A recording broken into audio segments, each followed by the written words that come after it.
He who is cruel to animals becomes hard. Also in his dealings with men, we can judge the heart of a man by his treatment of animals. We are not rich by what we possess, but by what we can do without.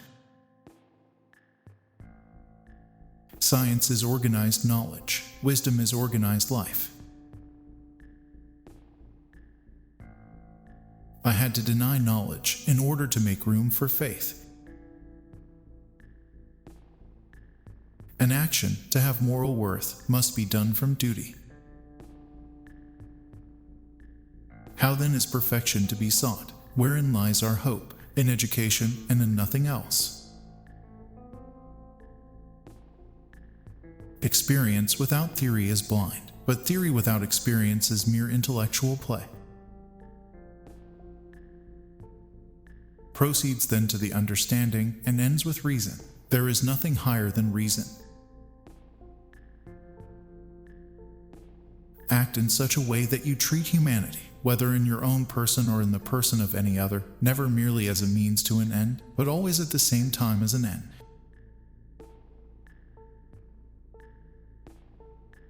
Happiness is not an ideal of reason, but of imagination.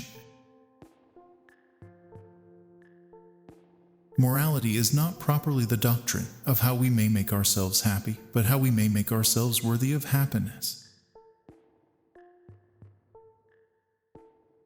It is not God's will merely that we should be happy, but that we should make ourselves happy.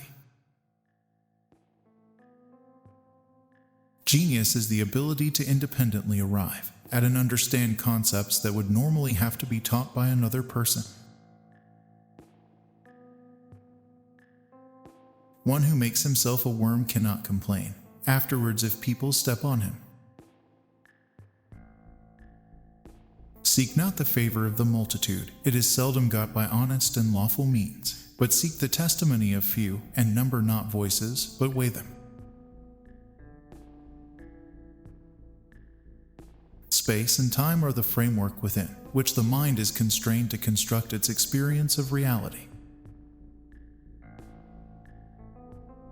For peace to reign on earth, humans must evolve into new beings who have learned to see the whole first.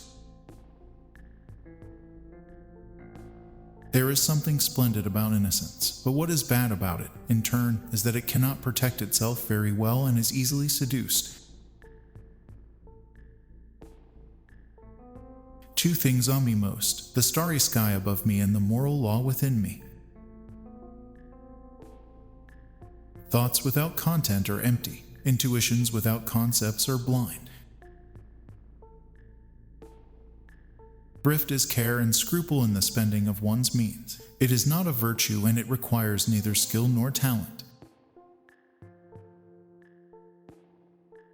Enlightenment is man's emergence from his self-imposed immaturity. Immaturity is the inability to use one's understanding without guidance from another.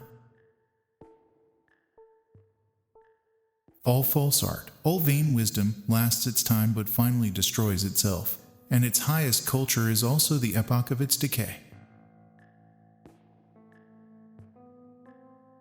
The humiliating difference between laymen and clergymen must disappear, and equality spring from true liberty. The busier we are, the more acutely we feel that we live, the more conscious we are of life. Have patience a while. Slanders are not long-lived. Truth is the child of time. Erelong she shall appear to vindicate thee. Dare to think, dare to know. Have the courage to use your own intelligence. Live your life as though your every act were to become a universal law.